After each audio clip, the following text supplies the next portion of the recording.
5ஆம் இடத்துல அது துலா ராசியில இருக்காது. அதுவும் சித்திரை நட்சத்திரம், சுவாதி நட்சத்திரம், விசாகம். இந்த 3 நட்சத்திரமே பலன் கிடையாது. ரொம்ப ப்ராப்ளத்தை எதிர்நோக்கலாது. நிறைய விரயங்கள், செலவுகள், எதிர்பார்த்த செலவு, ஒருத்தர் பணம் கொடுத்தா அந்த பணம் வராது. விரயங்கள், புதுசாக இன்வெஸ்ட் பண்ணா அந்த பணம் போய் மாட்டிக்கும். எந்த வர்த்தக தொழில் இருக்காங்க அந்த வர்த்தக தொழிலில் பணம் இல்லாமல் நிற்பாங்க. எந்த கடன் அதிகமாகும். கடன் எதிர்பார்க்காத கடன் ஆகும். எல்லாமே சில விஷயங்கள்னா அவங்க தலையிலே விழும். இதை பண்ணணும், அதை பண்ணணும், அதை செய்யணுன்ற மாதிரி அவங்க தலையிலே எல்லாம் விழும். அந்த மாதிரி நிலைமைகள் ஏற்படக்கூடியது இந்த துளாராசிங்க. அதனால ரொம்ப கேர்ஃபுல்லாக இருக்கணும்.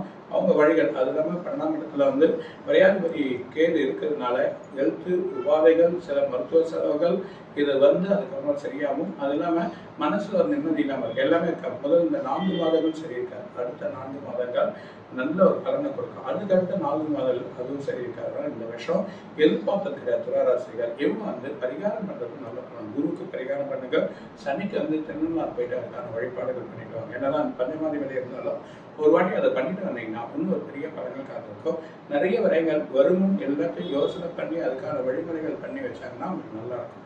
இல்லைன்னா பிரச்சனை இல்லை, அவங்க ஈடுபடலாம். நிறைய விஷயங்கள் அவங்களுக்கு அதெல்லாம் எல்லா விஷயத்திலையும் தடை கொடுத்து அவங்க பிரச்சனையில் மாட்டாங்க. அந்த மாதிரி நிலைமைகள் ஏற்பட போது ரொம்ப கேர்ஃபுல்லாக இருக்கும். அதான் சொல்லுவேன். ரோஜா தமிழ் டிவி வியூவர்ஸ் எல்லாருக்கும் வணக்கம். இதுவரை நீங்கள் பார்த்த இந்த நிகழ்ச்சி உங்களுக்கு பிடிச்சிருக்கும் அப்படின்னு நினைக்கிறோம். இது மாதிரி பல சுவாரஸ்யமான நிகழ்ச்சி உங்களை சென்றடைய நீங்கள் செய்ய வேண்டியது ஒன்றே ஒன்று தான். ரோஜா தமிழ் டிவியை லைக் பண்ணுங்கள், ஷேர் பண்ணுங்கள், கமெண்ட் பண்ணுங்கள், சப்ஸ்கிரைப் பண்ண மறந்துடாதீங்க. அது மட்டும் இல்லாமல் எங்களோட செய்திகள் உங்களை உடனுக்குடன் அடைய நீங்கள் செய்ய வேண்டியது ஒன்றே ஒன்று தான். பெல் பட்டனை கிளிக் பண்ண மறந்துடாதீங்க.